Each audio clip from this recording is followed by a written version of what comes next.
جانم. سلام. احوال شما؟ بله.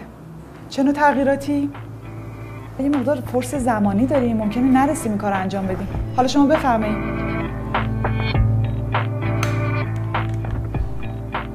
خانم جوادی جان، یه زحمت میکشی فایل دایان فارمت رو باز بکنی؟ یه سری تغییرات داره، من بیام بهت بگم.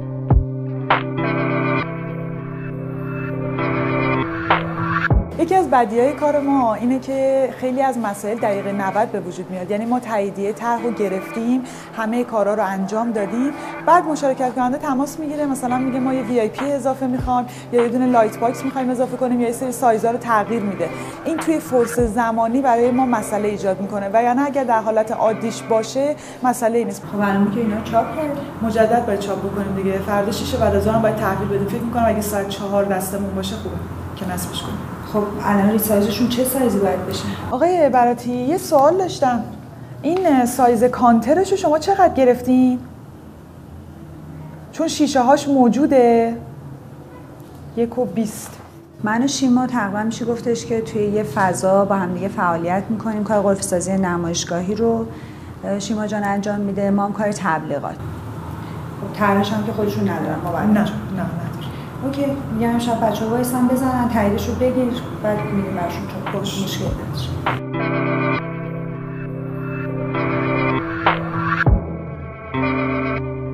وقتی یه مجموعه میخواد توی نمایشگاه شرکت کنه، یه کار تبلیغات داره. وقتی که میخواد مثلا خودشو برند بکنه یا مطرح بکنه، دوست داره که توی نمایشگاه شناخته بشه. اینی که یه جورایی خیلی نزدیک عمل کردمون به هم دیگه و یه جوری همدیگر پوشش میدیم. آقا ادبی، این غرفه 38 متریه که بهت گفته بودم موکت سبز رنگ میخواد، پرز بلند، این موکت شده سرمه‌ای.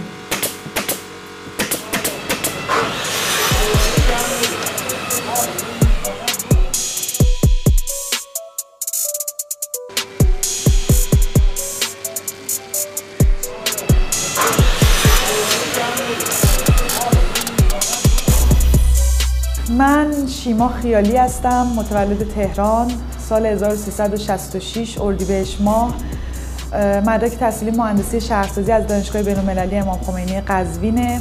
پودریه میریزه تو آب، حلالش آبه، واسه همین چون آب سنگینی میریزه پایین. آره. الکل مشکلی داره. آره، اون همیشه این مشکل رو ایجاد میکنه که لک میشه. من کلا کارهای هیجان انگیز دوست دارم و این کار خیلی هیجان انگیزه. یه مسئله، یه مشکلی توی زمان فرصی به وجود بیاد و بخوای اونو حل بکنی، یه احساس خوبی به آدم میده وقتی که از پسش بر بیاد.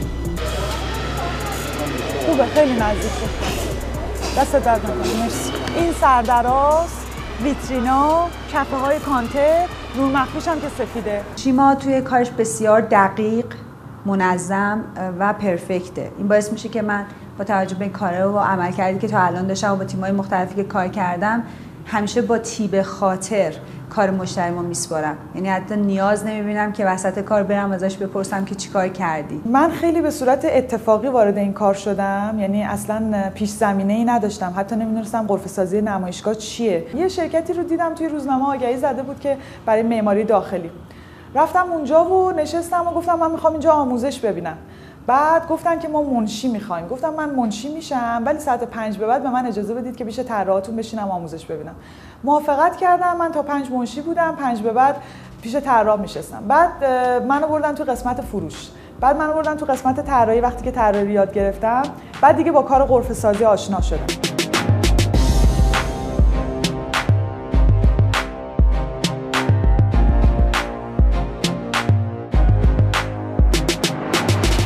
دیگه از اون مجموعه جدا شدم و برای خودم اول یه اتاق از یه جایی رو اجاره کردم و شروع کردم به فعالیت.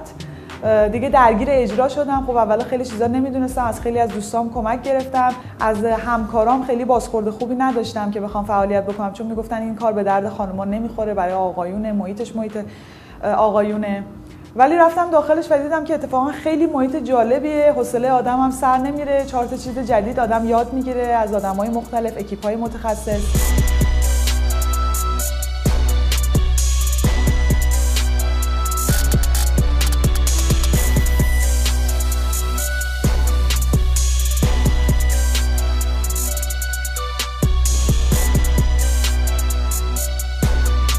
تمام مراحل ساخت و ساز از ابتدا تا از 0 تا 100 رو بعد حضور داشته باشیم و اینکه حالا نظارگر باشیم، ناظر باشیم، تمام کارها مرتب انجام بشه تا زمانی که غرفه کامل بخوایم تحویل مشتری بدیم. جاش مشخصه یا همینجوری که هست باید تغییر بدیم؟ نه یه ذره تغییر بدیم. تقریبا این همون طرح رو براشون زدیم، جاش بخوام همونجا باشه. مدیری نیستن که اگر ما باشون صحبت کنیم کاری باشون داشته باشیم، اگه میگم مشکلی توی کار به وجود بیاد خیلی راحت یعنی آدم رو رها کنن، نه با هم هستیم و اینکه این خیلی همکاری خیلی خیلی لذت بخش.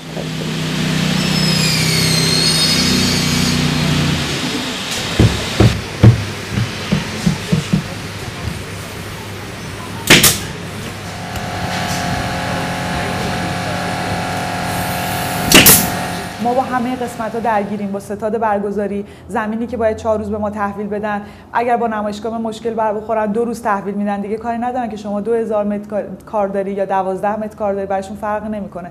بعد شب آخر همه کارفرما میان یه سری نظرات دارن که مسلما باید شنیده بشه و باید انجام بشه. چه میدونم مثلا این گلو اینجا یکم اضافه تر کنید، این رنگو میخوام عوض بعد اگر یک نفر بخواد مسئول این قضایا باشه، بخاطر اینکه مسئولیتش خیلی سنگین میشه، یه مقدار اون حالت استرس بیش از حد میشه.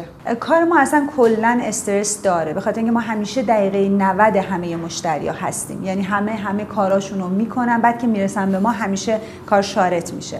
اینکه عادت داریم به این فضا و سعی میکنیم اون استرس رو از مشتری بگیریم تا اونجا که برامون مقدور هست، سعی میکنیم بدون استرس اون کارا رو انجام بدیم. فکر نمی‌کنم بیشتر از غرفه سازی دیگه کار هیجان انگیزی وجود داشته باشه، چون واقعا هیجان انگیز و استرس داره.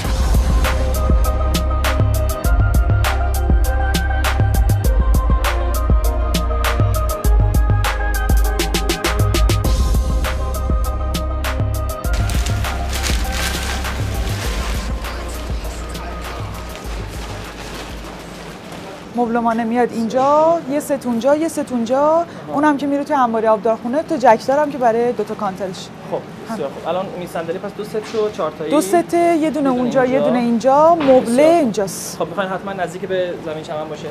نه سی آی پیش فکر میکنم اینجا باید قرار بگیره، چون اونجا میخوان دارت بازی کنن. آره اصلا چیز نیست. باش. دست شما درد نکنه. موانع کاری که تا حالا باش روبرو شدم خب خیلی بوده. بعضی موقع بعضی از پروژه ها رو اشتباهی محاسباتی میکردم، بعد عددهایی که در می اومد، حالا نه ضرر سنگینی نکردم که همیشه تو خاطرم بمونه، ولی بعضی موقع در واقع یر به یر میشد و خیلی سودی نمیموند. با یه سری مشارکت کننده ها برخورد داشتم که اصلا رفتارشون برام عجیب بود، چون ما کارمون خدماتیه. اونا به این دید نگاه میکنن که اگر مثلا شب آخر اومدن غرفه رو دیدن گفتن خانم اینو کلا بکوب، یه چیز دیگه من میخوام، من باید این کارو براشون انجام بدم، بچه‌ها هم باید انجام بدن. یه مقدار منطقشون با ما متفاوته.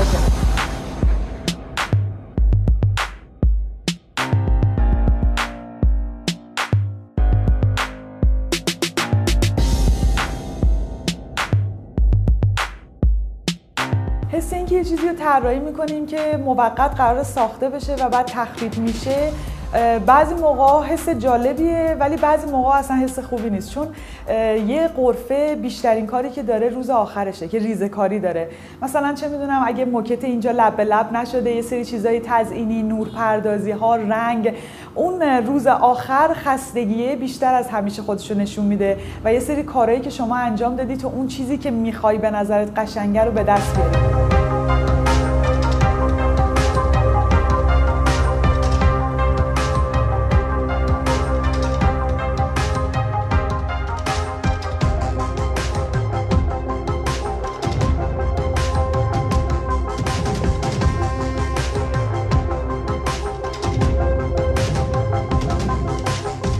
طرحی بود که من تو کل 4 سالی که دارم فعالیت میکنم دوست داشتم که این طرح رو برای شرکتی اجرا بکنم.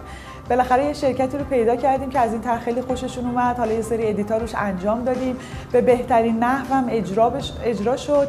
خیلی غرفه قشنگی شد، متراژش هم تقریبا بالا بود.